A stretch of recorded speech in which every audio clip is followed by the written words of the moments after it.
everybody and welcome back to our channel. In our channel today, we are going to be having a brief discussion about AIDS or HIV. Okay, so we are going to be studying in detail about AIDS or HIV. Alright, yeah, we are going to be studying about this one disease which has killed nearly 25 million people. Okay, and this has been something like really deadly. Okay, this is a very deadly disease. Once a person encounters this disease, okay, is definitely he or she is going to be dying, because this disease, it does not have any kind of medicines to it. All that you can do is just prevent this disease. All that you can be doing to control the disease is just to prevent it, because after one person, they get the disease, it is very hard, not even hard, it is impossible to cure the disease. Why? Because it is going to be that much effective that it is going to take control of the whole body. Okay, nothing, it is not going to do anything. What are the symptoms? As you encounter, or as a person is going to encounter the disease, the entire immunity of the person would be damaged, which means that entire immunity means what? Since it is an anti-immunodeficiency virus, okay, it is an anti-immunodeficiency virus, sorry, anti-immunodeficiency syndrome, anti-immunodeficiency syndrome, right?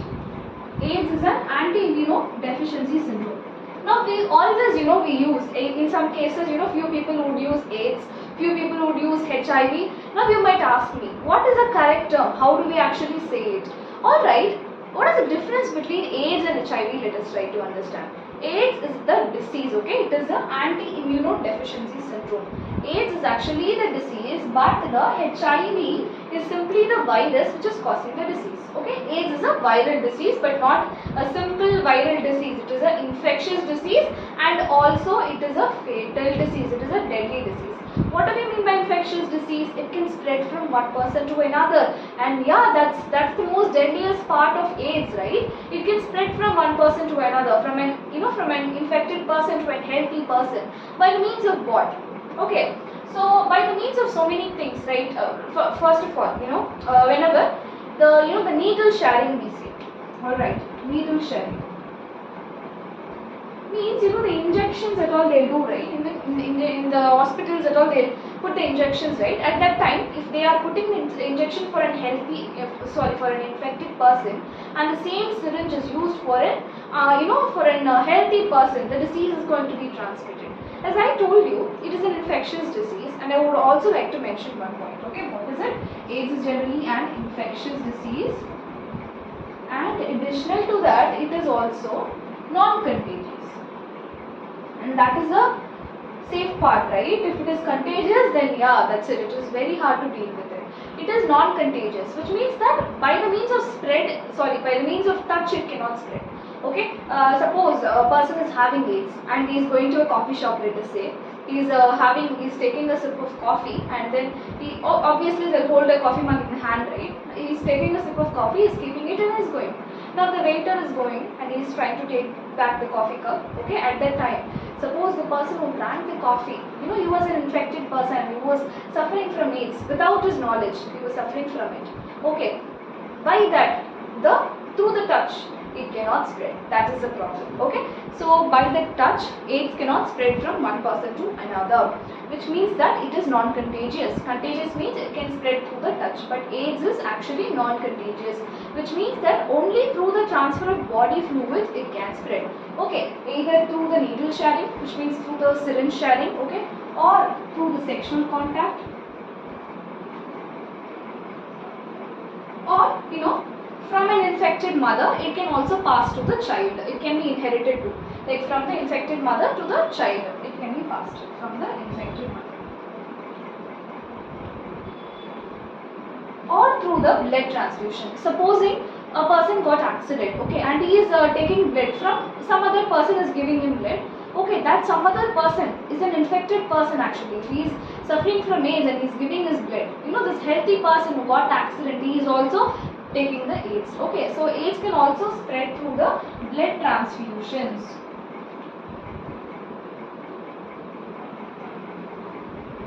Alright, every story has a beginning, isn't it? Every single story has a beginning only.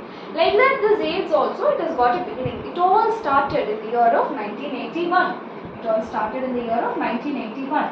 There was this organization called CDC, Center for Disease Control. This organization in United States, this organization called CDC, they found this kind of deadly disease. They discovered that there's a deadly disease called AIDS, and then this disease, throughout past 25 years ago, before 25 years back, around the 1995s or around the 2000s, during those times at all, it was very widely spread, and it was also like killing nearly 25 million people. Okay, so nearly 25 million people have been, they have been suffering from the AIDS and they have been killed. Okay, it was some kind of deadly disease and a nightmare 25 years back. Okay, now we have settled it, but how exactly did we do it? No problem, we'll try to understand it. Okay, so what are the prevention measures that we have taken? What are awareness programs that have been established in order to, in response to the AIDS? Okay, we will be discussing about it, but before that, we should know about the HIV virus that is exactly causing this kind of fatal disease. Okay, if you try to understand about HIV virus, I will give you some basic point now. Okay, let it be. Okay, and one more thing, AIDS is caused by HIV virus, right? It is generally a retrovirus. You should remember this. Alright, forget this HIV, retro, everything. Think about this word. What is this? Virus. Okay, so whatever virus it might be, whenever it is entering the human body, it does not have its own cell wall, it does not have its own, whatever metabolic structure, it does not have its own. Am I right or not? But if you think the bacteria, it has got a cell wall. Okay, it has got a cell wall which is made up of peptidoglycan, everything we would have already studied. So bacteria has the cell wall. Bacteria has got the cell wall and all the machineries, all the required machineries bacteria has got. So whenever I encounter a common cold or any kind of disease, viral diseases, when I am taking antibiotics, it is not going to work out. Antibiotics are not going to be responsive to the whatever viral diseases, because common cold is a viral disease, right? Antibiotics cannot respond to viral diseases, but they can respond to bacterial diseases. Why so? Why can't viral diseases? Yes, it is because the viruses, they don't have a cell wall. Generally, what antibiotics do, after they encounter a pathogen, after they encounter the bacteria in specific, they go and they destroy the cell wall of the bacteria. Okay, because of that, the bacteria cannot replicate or it cannot undergo the next procedure which has to be done. So the antibiotics are going to suppress the activity of bacteria, but they cannot be responsive to viruses, and that is why we say that virus do not have a cell wall. Okay, virus do not have an own structure or anything. Okay, it is just going to take the control of the host body. It does not have its own any structure at all. It is just going to, it's going to be just replicating in the host cells, and that is why antibiotics are not able to be working for the viruses, but yeah, it can work good in the case of bacteria. That is some basic knowledge which we must know when we talk about viruses. So as I am trying to say that this virus HIV is also a type of virus, and what it is going to do, as it is going to it is just going to enter the body, it is going to replicate. Okay, and this one HIV virus, it is going to make all the cells itself an HIV cell. It is going to take the immune system itself under its control. Okay, like how we say, suppose we say that hero and villain is there. Okay, this villain is going to take hero itself in his side. Okay, like that only. We have the immunocell, we have the immune cells, right? This immune cells, or we simply in particular we say the T cells. Okay, the T lymphocytes. These are the cells which help in the generation of the antibodies, right? So what it is going to do, as this HIV virus is just going to enter the host body, it is going to take under control all the the antibodies, everything, the T cells, everything. It is going to replicate, and it is going to be an HIV kingdom there. Okay, it is going to be the HIV kingdom out there. So all the T cells, everything would be damaged. Okay, this is what it does. But this is simply an definition. Okay, exactly what it does. But exactly the process, everything we will be discussing. But before discussing the process of how the virus is going to affect the human cell, we should be understanding the structure of HIV virus. I will be drawing the structure, okay, and I will be explaining different parts of the structure, okay. Let us see the the structure of HIV and how exactly it is being able to replicate on the host body. Okay, so let me draw along with all of you. Alright, so first let's draw a basic circle. Okay, this is one circle. Okay, yeah. So we say that this is one circle. Okay, so then surrounding which, let's draw another circle. So what do we name this layer? Okay, so this layer is called as a lipid layer. This is nothing but lipid layer. We are all aware about lipid, right? So this layer is the lipid layer, and what happens is that this lipid layer together, it is like a bilayered structure. Okay, two layers you can find. The lipid layer itself is bilayered. Okay, because two layers of lipid you are able to encounter there, right? That is why. Together we say that this part, we say this part as the cell envelope. This part together we say it as the cell envelope. Cell envelope. Okay, so what is the cell envelope? This bilayered lipid. Okay, this is called as the cell envelope. Okay, then after completing the cell envelope, here on top of the cell envelope we find these structures. Okay, so what are these structures? I am not going to draw further because they will be repeating actually. We have one tiny outgrowth like structure also here.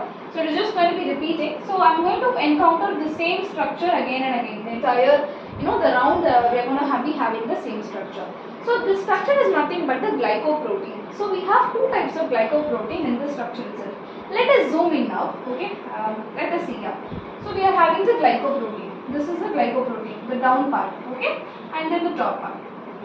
Zooming, I am just zooming in that structure. So this is one glycoprotein. Here the down part is called as GP. What is GP? Glycoprotein. So the down part is nothing but glycoprotein 41. The top part is the glycoprotein 120. So we are having in the one glycoprotein, this one molecule itself, we are having the glycoprotein 41 and 120. This glycoprotein 120, this top part only, it is going to attach to the TH cells, the helper cells, the T lymphocytes. I just told you, right, how it is going to attach. We will see, don't worry. But as of now, remember that this is the glycoprotein 120, the top part, the down part is glycoprotein 41. Okay, then the small outgrowths. Okay, so here we find the small outgrowth. These are nothing but the MHC proteins. Okay.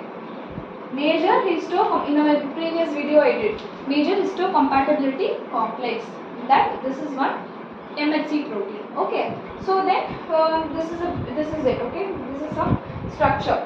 So then we say that, okay, then we see that here we are going to talk about the middle part. Okay, I am just going to draw this.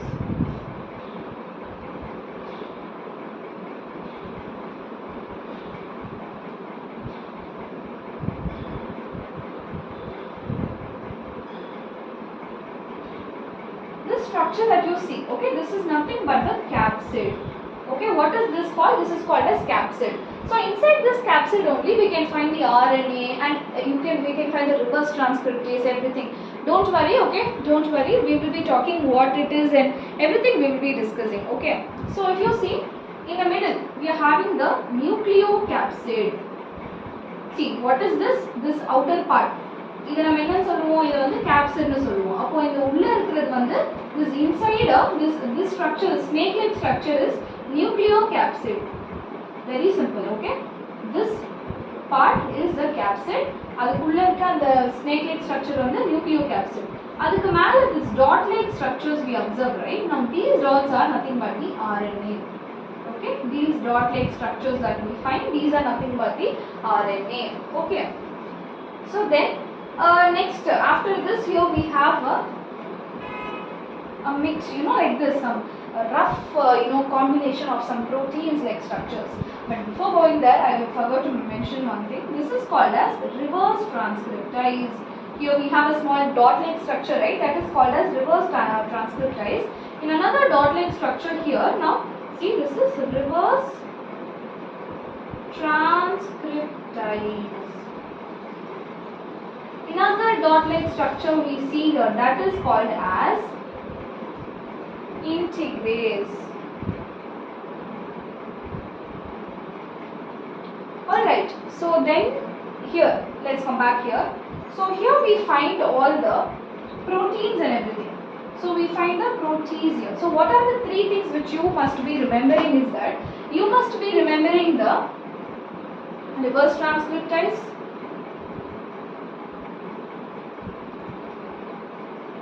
you must be remembering the protease,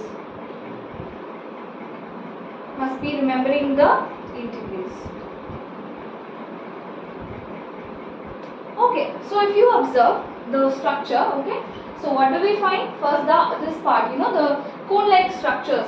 Zooming the cone-like structure, it is nothing but the glycoprotein. The down part is the GP41, the top part is the GP120.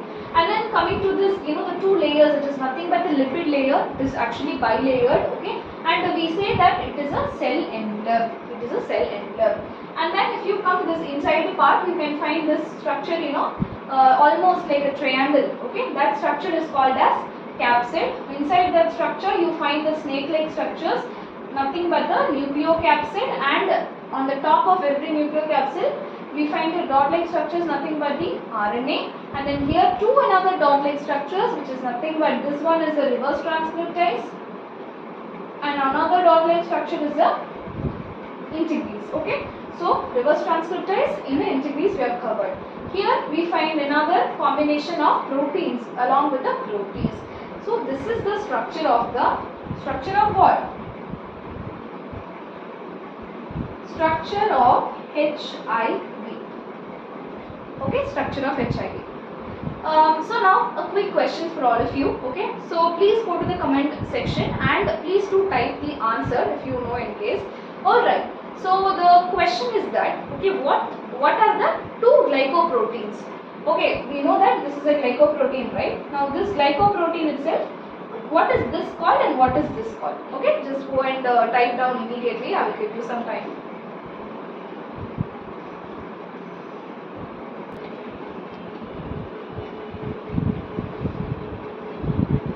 Alright, hope everybody did that. Now let us get back to the very important part of the entire HIV virus replication. Okay, so in HIV virus, how it is being replicated, as I already mentioned, okay, it is just going to create an HIV factory. It is going to destroy all the TH cells. But how exactly it is going to do that? Okay, and we have also discussed about the structure of HIV. We will be discussing which part of the HIV is responsible for which so and so function and everything.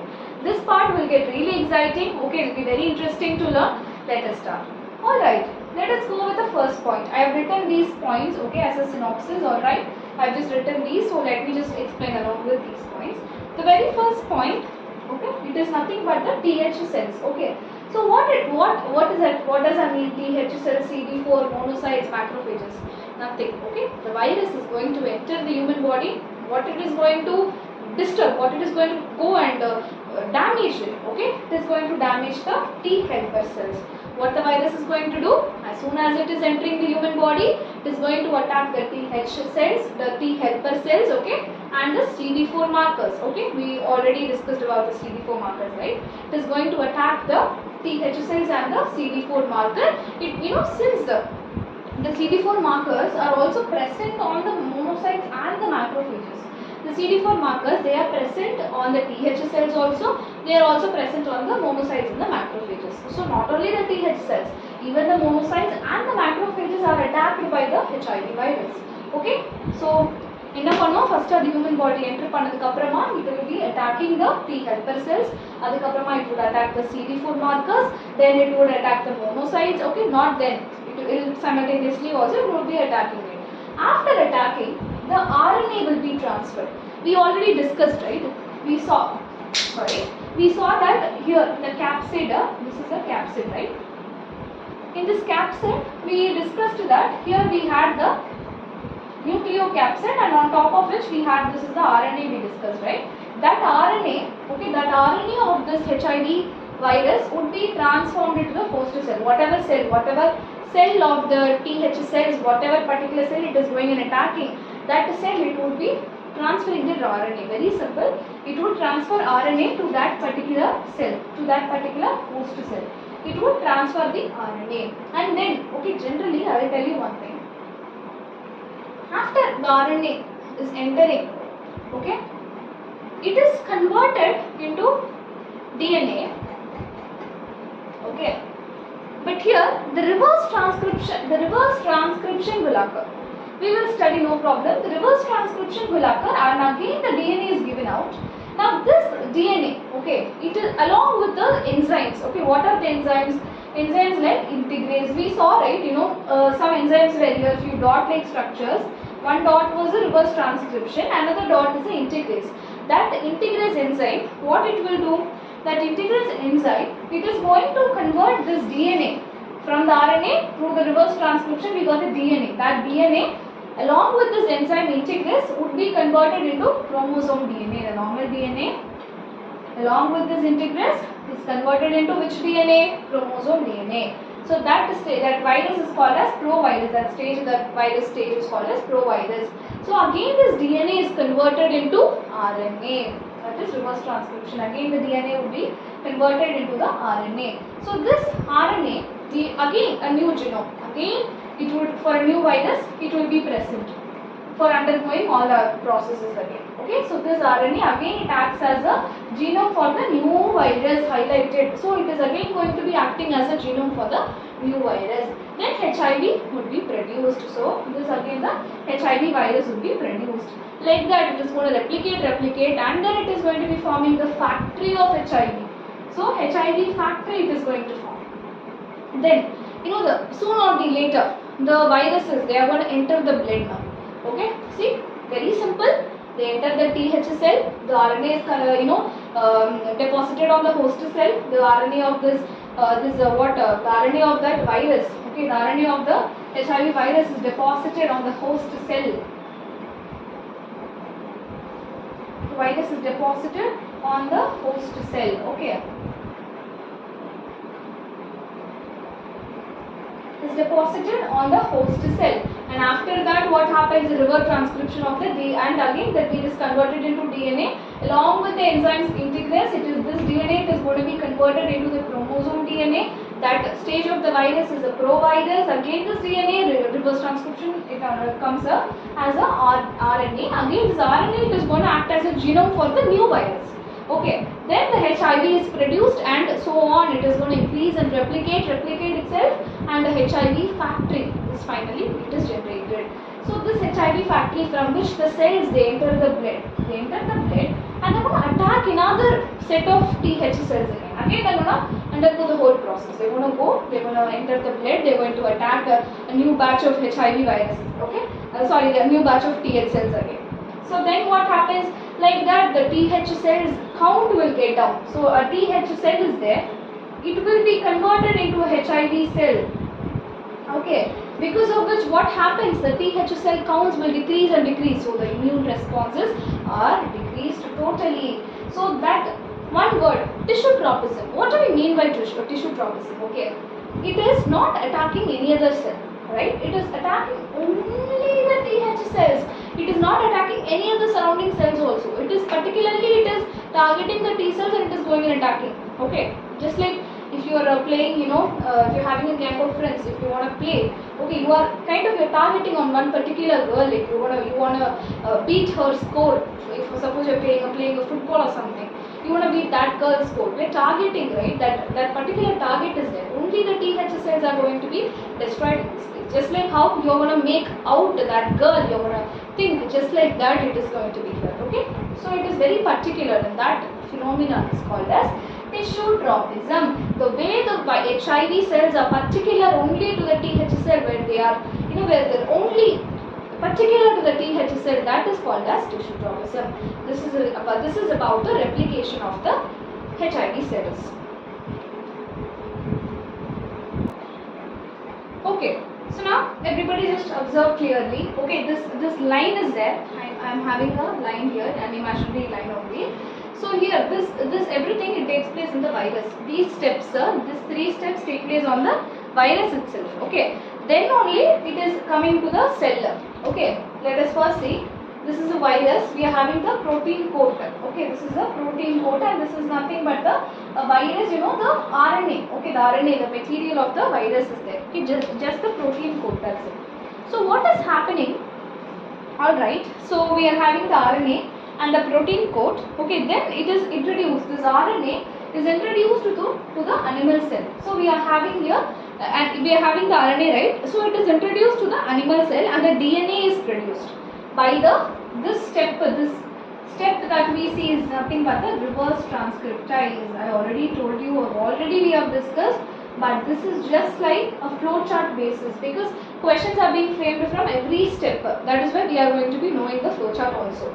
So we are having the protein coat, it is infecting the animal cell, and the RNA is being transferred to this particular TH animal cell, and then the reverse transcriptase occurs where the DNA is produced from the RNA. Through the reverse transcriptase, the DNA is produced, then it is transferred, this DNA is converted into chromosome DNA, and it is transferred to the host genome, where we are having, this is nothing but the DNA, and this is nothing but the nucleus.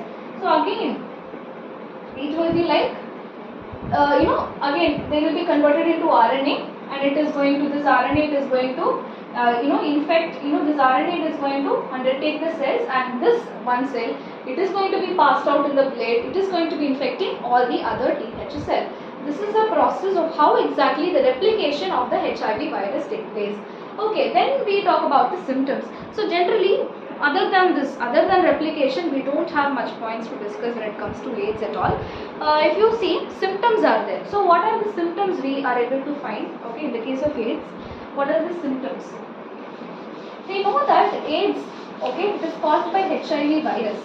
This virus, okay, this syndrome, anti-immunodeficiency syndrome, where the immunity is not there. So whatever common diseases, any type of common disease, be it a normal cold also, the person who is having this AIDS, they cannot fight against even a very, very normal disease, because they would be like, all the TH cells would be destroyed and the immunity would be like very, very low, and that is why a person with the AIDS, they cannot survive, even a very, very normal, minute, normal common day infection also. Like common cold, everybody experiences it, right? And we all have the immunity to fight against it without taking any medicines also.